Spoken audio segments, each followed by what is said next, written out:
ఉడికించుకొని మండి పెట్టుకొని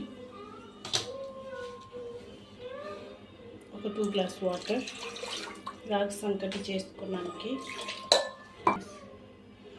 2 glass water వేసుకొని ఇది కొంచెం బాగా మరిగాక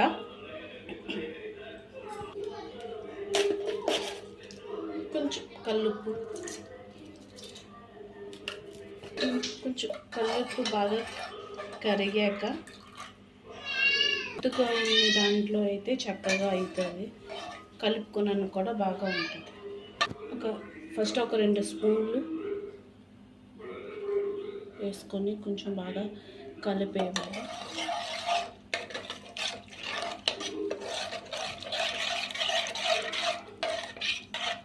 కొంచెం కష్టంగా ఉంటుంది. చికెన్ కర్రీతో మాత్రం సూపర్.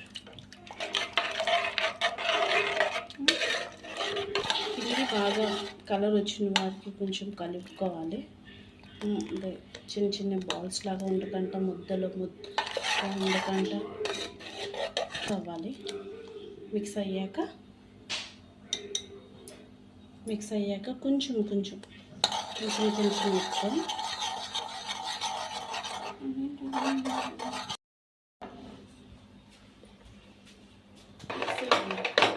లైట్ రావాలి సార్. వైపు పైకి ఎక్కివచ్చు.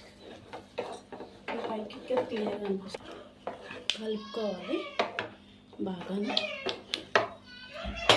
ఇష్టంగా ఉంటుంది కానీ చికెన్ కర్రీతో బాబా టేస్టే వేరు. రాగి సంకటితో చికెన్ మసాలా కర్రీ, రాగి సంకటి చికెన్ కర్రీ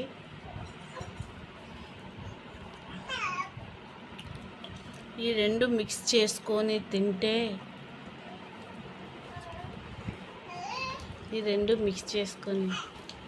దాని టేస్టే వేరు.